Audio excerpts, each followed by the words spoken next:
Hello, everybody. Welcome to Vibin It.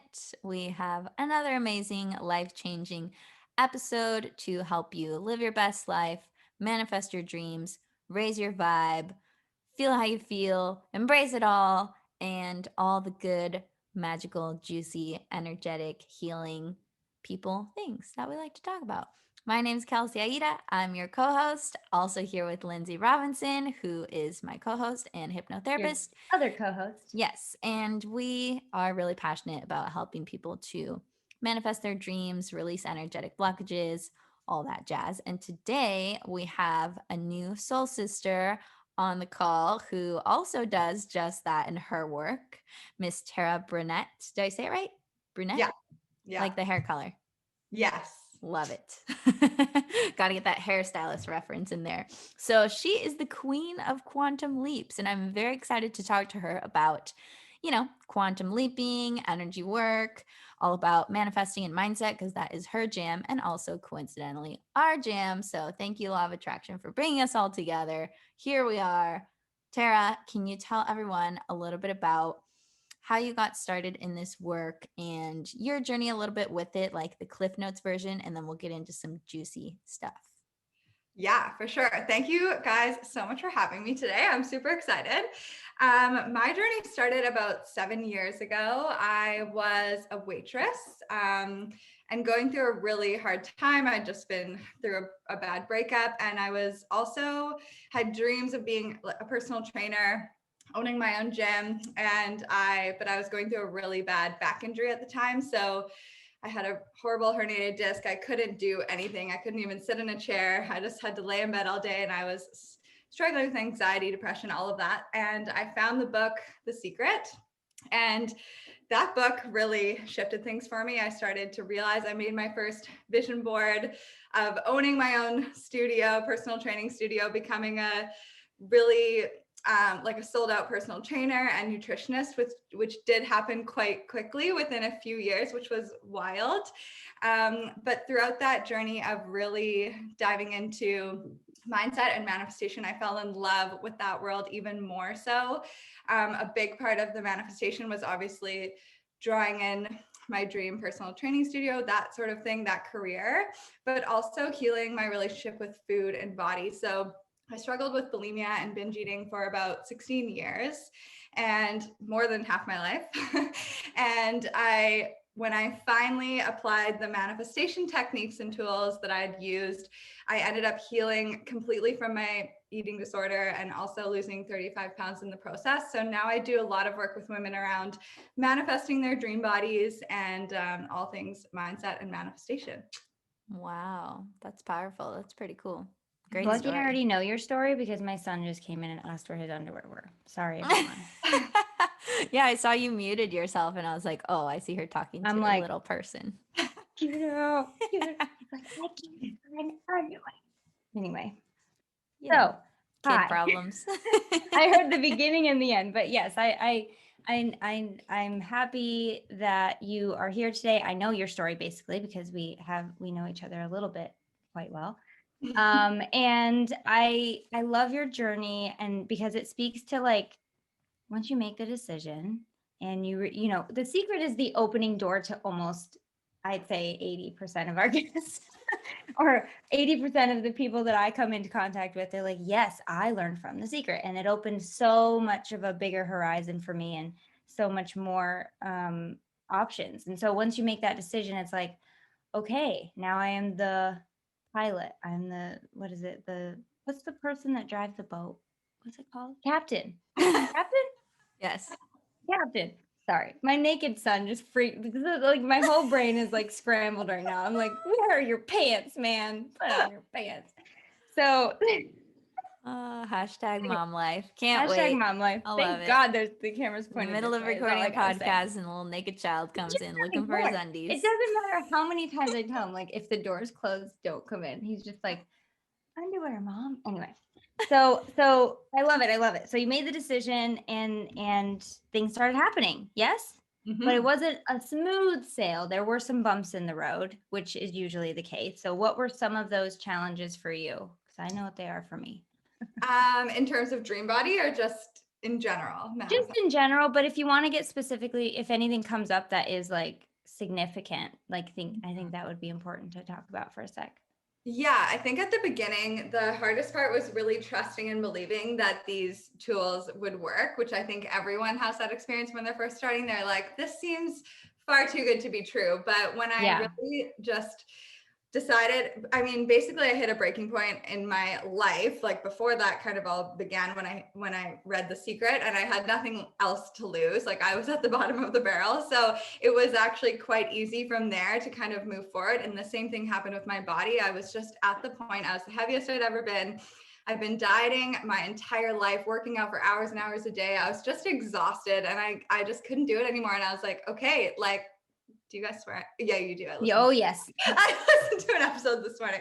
I just finally had that fuck it moment around my body and decided, okay, if this is my body and this is how it's going to be, then I'm going to start living my life because I spent my whole life waiting to lose weight before I launched the business, before I started dating again, before I really did anything. So once I finally had that moment and just embraced it and started my own gym and just really went for it. And I met someone who was a really long-term relationship and everything could just kind of started unfolding. And I mean, some bumps along the road was in terms of manifestation was I thought that I was with the right person. And over the course of those few years realized like, actually, I always dreamed of having the fairy tale romance, like knight in shining armor love story of just meeting them and knowing. And I was obsessed with like, I wanted to be certain. And I never felt certain with that person. And that's kind of another part of my story is I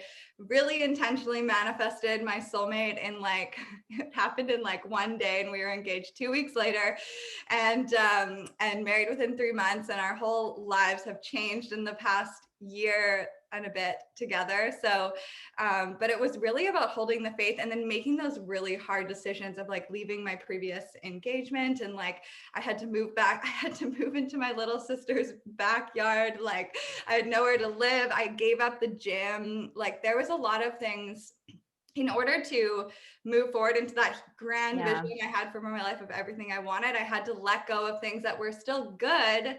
And they were things that I thought I had wanted. And that was the hardest part, was like letting go of the good to really go for like The great. mind-blowingly amazing. Yeah. Yeah.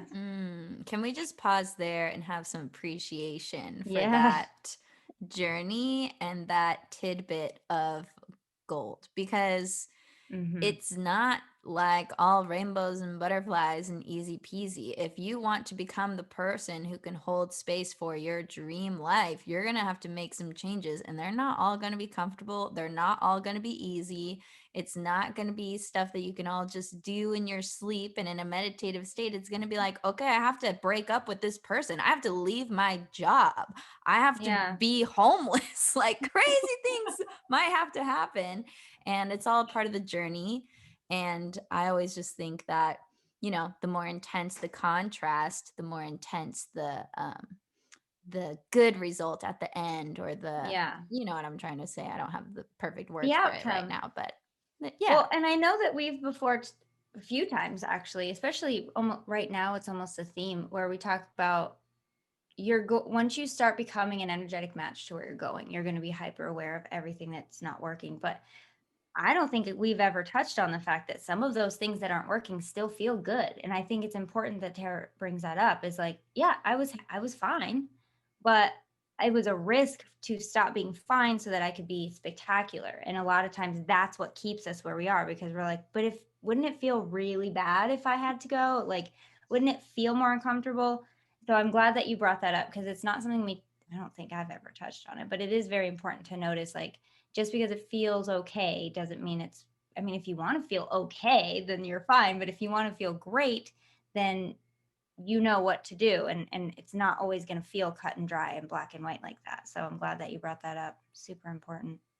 Yeah, it was definitely difficult to like retire the gym, which I had like such a loyal following and it was super successful. And and I like knew what I was doing, but once I fell in love with the whole mindset and manifestation world, I knew that I really wanted to have more freedom, and I had to let go of that dream, and then also let go of someone who was like perfectly wonderful, who wanted to like give me everything. But so yeah, it was not fun that period, but once I got through it, and I think it was really essential to my journey, because for most of my life, while I struggled with the eating disorder, I definitely was not in touch with my emotions. And I felt like very uncomfortable feeling anything other than like I'm like the bubbly, positive person all the time. And for me to like allow myself to feel sadness or fear or any of that was like, ugh, it was very uncomfortable, but it was life changing. Yeah. Would As you say usual. that? Oh, sorry. Nope. I just said as usual. It usually Oh, is. yeah. Would you say that learning how to feel your feelings was one of the key components to healing the disorder? 1,000%. Yeah. And I mean, every woman that comes to me now for Dream Body, like I always know it's nothing to do with the food or the exercise. It's all to do with like, how are they living the life that they want to be living? Because, and I always use the example of like when you're having one of the best days of your life, like you're not going throughout that day being like, when can I eat a cupcake and like sit down and like binge eat? Like you're not even thinking about food. You're not even really noticing your body. You're just like actually living life. So a big thing that I do with a lot of my clients is like, I want them to start living more in order to weigh less and take the focus off the food and the body, because it's nothing to do with what you're eating or the exercise that you're doing. Like, in fact, I ended up eating, like I started eating whatever I wanted. I stopped dieting and I started exercising way less. And then the weight just came off me, because I was finally living my life that I wanted to be living. Yeah, just living in alignment with yourself, because no one diet fits all, even though the diets claim, oh, this is the thing, this is the Yeah. one thing, this is the one solution that's going to solve your life. One exercise regimen doesn't fix it all for everyone. Like, we all have different bodies. Intuitively, I think we know what foods we gravitate towards that really do feel good and grounding and nourishing for us. So we've had some people on to talk about some food stuff. We haven't really touched much on exercise because I think that's kind of like straightforward. But I'm excited that we're talking about the manifestation piece of like manifesting your dream body. And I want to just get out of the way first, like this judgment I think that people have in society of like, oh, like, who are you to judge your body and try and change it? And like, I want to address the naysayers and the hater mentality first, just to get it out of the way, because I think people judge wanting to change your body as wrong. And it's like, why is it wrong to want to feel a certain way or to want to present a certain image to the world and to feel good in your own skin? You know? Yeah, and that was a huge piece of my journey too, because I got really involved in the whole intuitive eating kind of movement, as well as the body positive movement.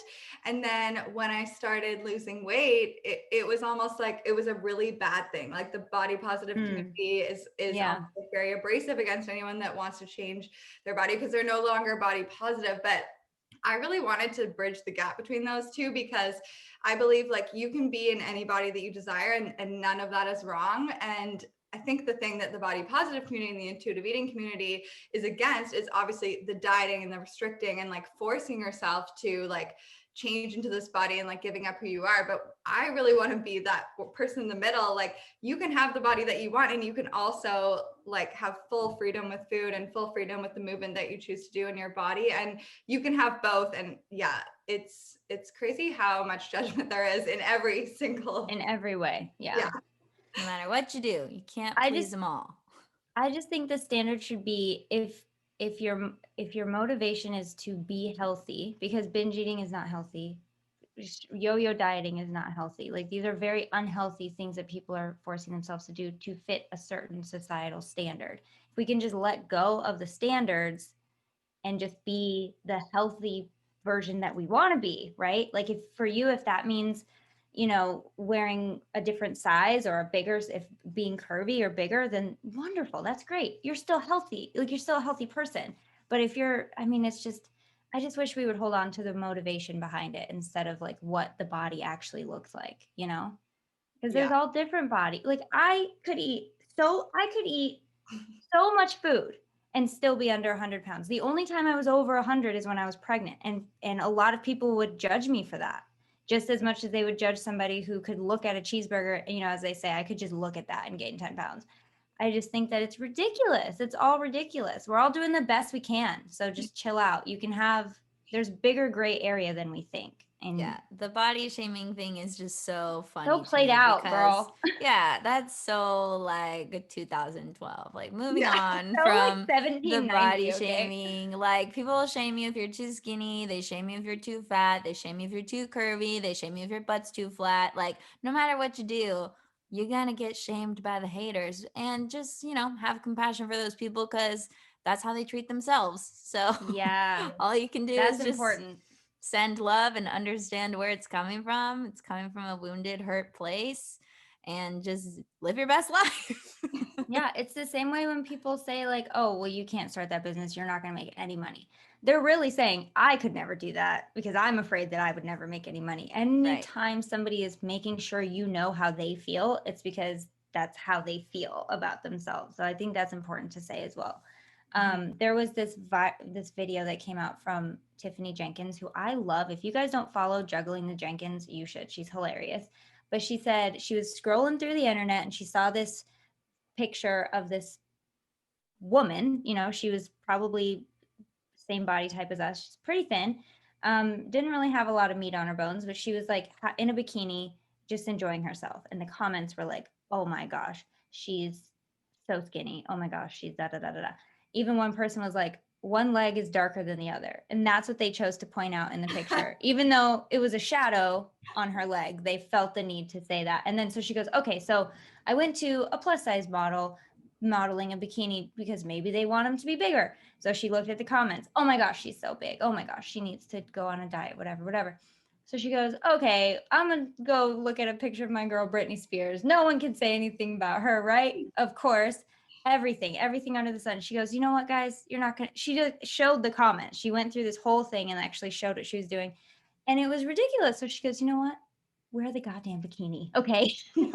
You're never going to win. Go to the beach, live your life, enjoy yourself. And I just think it's like, it's good, but it's also horrible that we have to like, ugh, that's what we have to go through all the time, no matter what you look like, no matter where you're at on the spectrum. Just wear the bikini, and as Tara says, live your life, because that is when, no matter what you want and to manifest, when you start living your life, that's when it starts to open the door to allow that to happen, no matter what it is, because that's all we want, is Mm-hmm. to live and feel joy and let the Amen. universe know that we're ready to receive, and that's how you do it. And how about that whole bikini thing that's like how to have a beach body? Go to the beach, have a body. Yeah. Yeah. You're welcome. You I did love that. it. I love that. And one more thing about this. I was on what, I don't know when it was, but Tara, I was on your Instagram, and I think it was you that was like, we buy clothes to fit our bodies. We don't create bodies to fit into our clothes. Mm, So that, I think preach. that is, yeah, I think that's a great statement as well. Like, you're buying clothes to fit your body, whatever body you have. And there's, you can feel good and look good in whatever you wear. So wear the bikini, go to the beach. Clothes are made to fit us, not the other way around. Boom.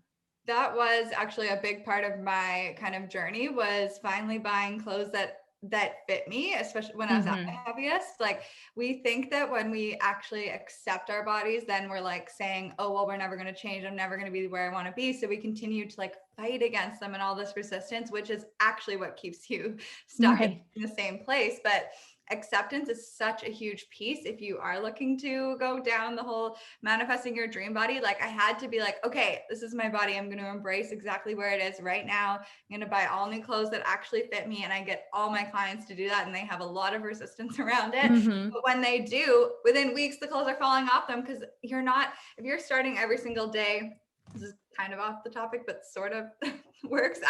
If you're trying to fit into those clothes that don't fit you every single day, you're starting the day, especially if you're thinking in terms of manifestation, of feeling like, I'm too big, I'm not good Yeah, I'm not enough. good enough.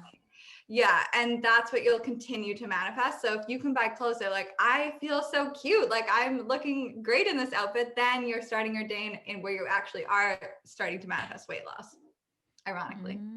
Yeah, it's always the resistance piece, which we talk about a lot on the show, which I think doesn't get mentioned enough in the law of attraction and manifestation Right. space. People are like, "Oh, do this to manifest, do this to manifest, do this to manifest," but not a lot of people are talking about how to release resistance and how to clear those energy blockages. And when you can do that, the manifesting is easy. And all those practices are just little fun rituals you can do, but the Mhm. meat is in the resistance releasing, and the resistance does keep you stuck, like how you said. If you're resisting where you are, you think that you're sending the message to the universe, okay, I'm not settling for this, I don't want to be here, but really the resistance is just messing you up all around. And when you can accept where you are right now, it doesn't have to mean that you're saying, I'm okay being like this forever. It doesn't mean that you're saying, I love my body perfectly right now and I don't want to change it. It just means this is where we're starting and this is where we're moving from. And that's okay. Everyone has Well, a starting point. and the funny thing is, I'm gonna drop a real big bomb on you guys. Are you ready for it? Are you ready? Get I'm ready. ready. I'm Put on ready. your helmets because here it comes. That's such a weirdo. Um, when you in any space, when you're like, okay, this is where we're starting. Chances are, if you look back a year from where you are saying this, you have made progress. So chances are, what you're really doing is just ignoring all the progress you've made in the hopes that you can make bigger progress down the line. When all, unbeknownst to you, unless you really look at it, you're doing great already. And it's not about like, okay, I'm staying here forever. It's about thank you, more please. I always say this. I think everybody should say this in any given moment when they can recognize that gratitude. Thank you for what I have. Thank you for this. Also, more please. Also, more please.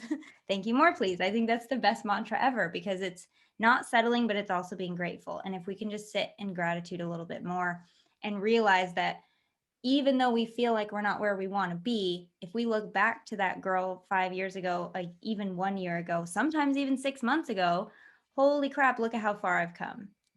So our perception is our reality, sadly, and also an empowering thing as well when you can really look around and see it for what it is, which is amazing. Like you're doing amazing. Now, no one's told you this yet. For anyone listening, now, a week from now, a year from now, you're doing amazing. You really are. Yes. Mhm. Is everyone okay? How was the bomb? I think it was very good. I think we're making it through. I think we're doing good. Whew. Tara, I want to ask you, what does the acceptance look or sound like in your mind? So, like for you, when you started accepting where you were, like how did that translate in thoughts? Because, like, I'll give my example first. When I want to accept something, I just like make it okay. So I'll be like, okay, I'm really sad right now, but that's okay. It doesn't have to mean anything bad about me Mhm. or my life, or I really don't like this is going on, and that's okay. So what did it sound and look like for you starting to accept where you were at? Give some people some examples so they can feel into it. Yeah, well, I definitely use the and that's okay a lot. A big thing that I did was I started using the mantra, I am perfectly imperfect.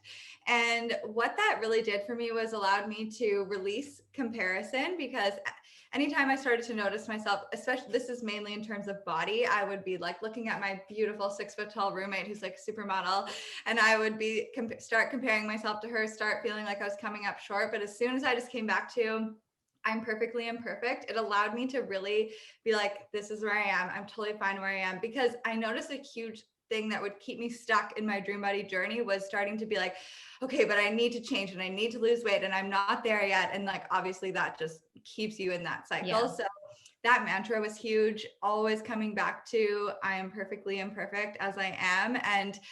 And exactly what you said, like this is where I am right now and that's okay. And then also finding gratitude for where I was a big part of the acceptance piece. And I mean, we all know that gratitude kind of supercharges your manifestations, but even feeling it in your body, I would come back to like, okay, this is where I am and that's okay. And I'm excited for what's coming, but I'm so grateful for this, and this. And Yeah. you can feel your energy shift. And that's when you know you're manifesting miracles to occur, not when you're like hate where I am and I need to change it. And I'm going to do all of these techniques. Like who you're being in that moment is someone that it's not working for. And those are not, any technique is not going to work for you in that energy. So if you can come to acceptance and a little bit of peace and finding any form of gratitude, even if it's not, and if you can't find any gratitude for your body, if it's anything in your life, it doesn't matter what topic you're on. It just matters that your energy shifts, and then you can start actually manifesting.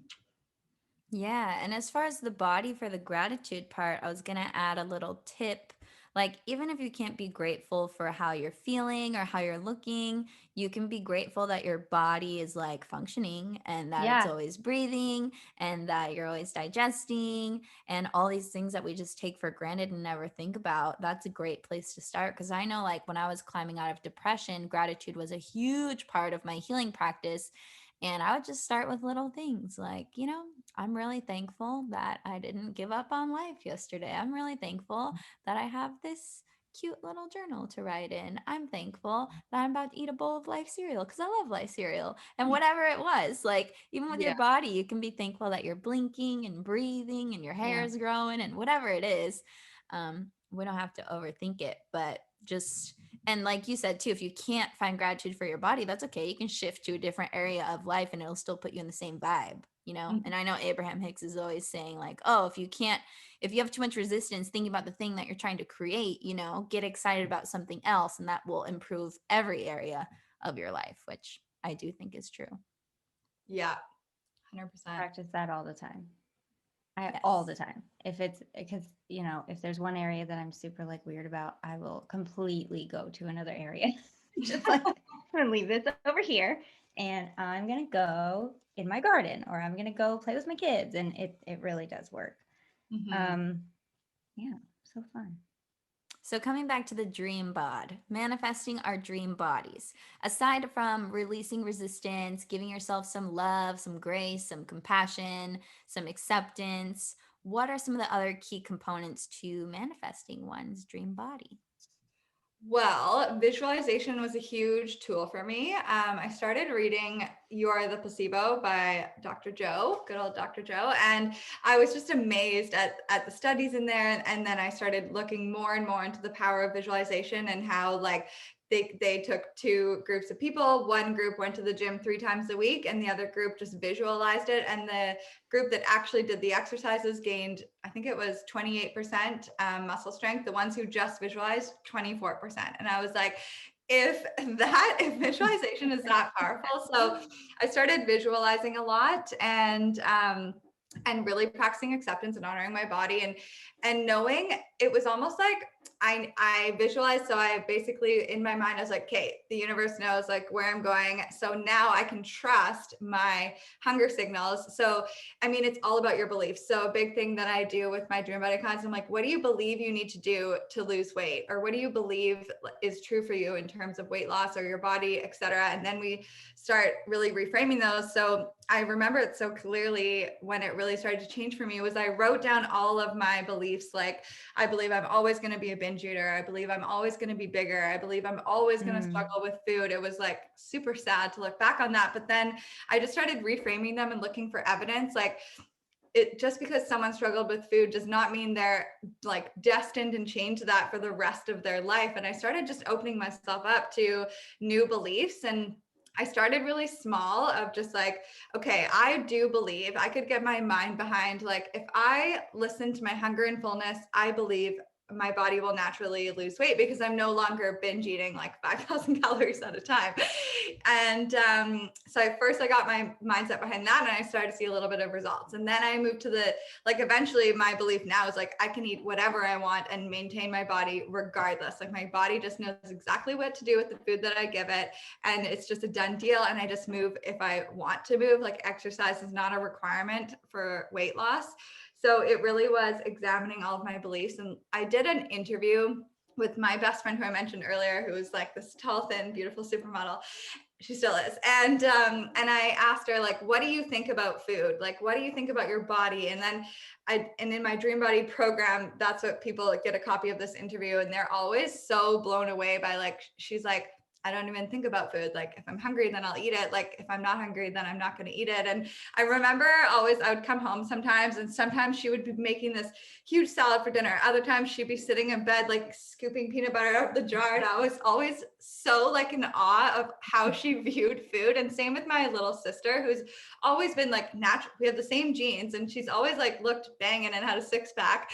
And she eats McDonald's like every single week. Like she's never held back from enjoying all the foods. And I was always so jealous of her relationship with food. But then I started questioning, like, well, I just asked them, I was like, well, what do you think about when you eat this food? They're like, I don't really think anything. Like if I'm hungry, I'm going to eat it. And I just get to maintain my body regardless. And I was just like and there are studies out there that show like how you're viewing food affects how it's being digested in your body and metabolized and all of that. So the more I go into this world, the more I just realized, like, I got tattooed on my arm, become what you believe, because your beliefs are just shaping everything. And to change a belief, like Abraham Hicks says, it's a belief is just a thought you keep thinking. So I started with something I could really get behind, which it wasn't trying to adopt this huge belief of like, okay, I can eat whatever I want and lose weight. Like my brain was not going to get on board with that right away. Right. It was starting with like, okay, like I do believe that